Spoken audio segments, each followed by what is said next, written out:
তো বন্ধুরা, আজকে আমি একটা নতুন ভিডিও নিয়ে চলে এলাম আবার আপনাদের সামনে। ভিডিওটা স্কিপ করবেন না, প্লিজ দেখুন, সব কিছু বুঝতে পারবেন, জানতে পারবেন। হ্যাঁ, আপনি ভিডিও স্কিপ করবেন না। আমি আজকে বোঝাবো র্যাবিস নিয়ে। হ্যাঁ, আমি আজকে র্যাবিস নিয়ে বোঝাবো। এর বিভিন্ন কোম্পানি হয়, যেমন এটা অভয়রব। মার্কেটে আরও কোম্পানি আছে, ভেরোরব, ভ্যাক্সিরাব, র্যাবিপুর। কিন্তু যখন বিজেপি সরকার এলো 2000 কত সালে আমি ভুলে গেছি ঠিক, এর দাম ছিল 600 টাকা সামথিং। তখন এটা দাম কমিয়ে ডিপিসিওর আন্ডারে করে দিল 327 টাকা। সেসব কোম্পানিগুলো বাজারে পাওয়াই যায় না, বন্ধ হয়ে গেছে। হ্যাঁ, এখন একমাত্র অ্যাভেলেবেল পাবেন এই অভয়রব ভ্যাকসিনটা। আচ্ছা, চলুন। আমরা মনে করি যে বিড়ালে বা কুকুরে কামড়ালে, আঁচড়ালেই ভ্যাকসিন দিতে হয়, মনে একটা ভয় থাকে।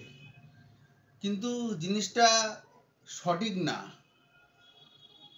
কোনো জীব, রাস্তায় ধরেন রাস্তার কুকুর, হ্যাঁ, রাস্তার কুকুর আপনাকে কামড়ালো বা আঁচড় দিল, সেই কুকুরটাকে আপনি ডাক্তারের কাছে এলেন, ফলো আপ রাখতে হয় 3 দিন। মানে কুকুরের মধ্যে র্যাবিস্ট হয়ে গেছে, এটা র্যাবিপুর নাম দিয়েছে, এই জন্য র্যাবিপুর নামে ভ্যাকসিন আছে, কিন্তু র্যাবিপুর অ্যাভেলেবেল নেই, আপনি পাবেন না। হ্যাঁ, এটা অভয়রব। সেই কুকুরটার মধ্যে র্যাবিস্ট হয়ে গেছে, তখন সেই কুকুর বলেন, হনুমান বলেন, বিড়াল বলেন, যাই বলেন, যে কোনো পোষ্য জন্তু আপনাকে যদি আঁচড় বা কামড় দেয়, সেটা দেখতে হবে 3 দিন। 3 দিন দেখতে হবে স্ত্রী বেঁচে আছে কি মরে গেছে, জন্তুটা বেঁচে আছে কি মরে গেছে। তার মানে ও র্যাবিস্ট হয়েছিল, ও মারা গেছে, আপনার মধ্যে সেই ভাইরাসটা ঢুকে গেছে। তার মানে আপনাকে ইঞ্জেকশনটা, এই ভ্যাকসিনটা নিতে হবে। অতএব না, কিন্তু আমরা এখন ভয়ে সবাই ইঞ্জেকশন, এই ভ্যাকসিন নিয়ে থাকি। এটা কিন্তু অ্যাকচুয়ালি অনেক ডাক্তার সাজেস্ট করে, এটা বিতর্ক আছে। অনেক ডাক্তার সাজেস্ট করে না যে নিতে হবে না। হ্যাঁ, বাড়ির কোনো কুকুর হলে, বিড়াল হলে নিতে হবে না। আপনাদের বোঝাতে পারলাম। এবার এর দেওয়ার নিয়ম কি, নিয়মটা আপনাকে বলে দিচ্ছি। 5টা নিতে হয়। বাইরে থেকে ভ্যাকসিন নিতে গেলে, এমনি হসপিটালে আপনি ভ্যাকসিন ফ্রি পয়সায় পেয়ে যাবেন। বাইরে থেকে নিতে হলে এর এখন দাম করেছে 397 টাকা। 327 থেকে 397 টাকা দাম করেছে। বাইরে থেকে নিতে গেলে আপনাকে এই দামে কিনতে হবে, আর হসপিটালে আপনি ফ্রি পাবেন। নিয়ম হচ্ছে 0, 5টা দিতে হয়। নিয়ম হচ্ছে 0টাকে 1 ধরতে হয়। 0 মানে, আমি আপনাকে এখানে খাতা কলমে দেখিয়ে দিচ্ছি।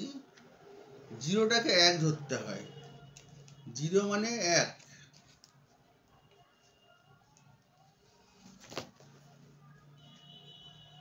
এই 0 মানে এইটা একটা ভ্যাকসিন নিলেন, এটাকে 1 ধরতে হয়। 1, 2, 3, 0, 3 মানে 1, 2, 3।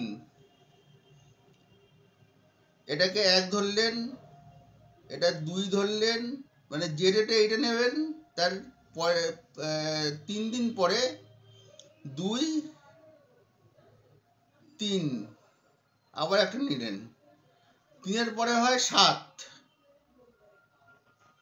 7টা প্রথম থেকে গুনতে হবে।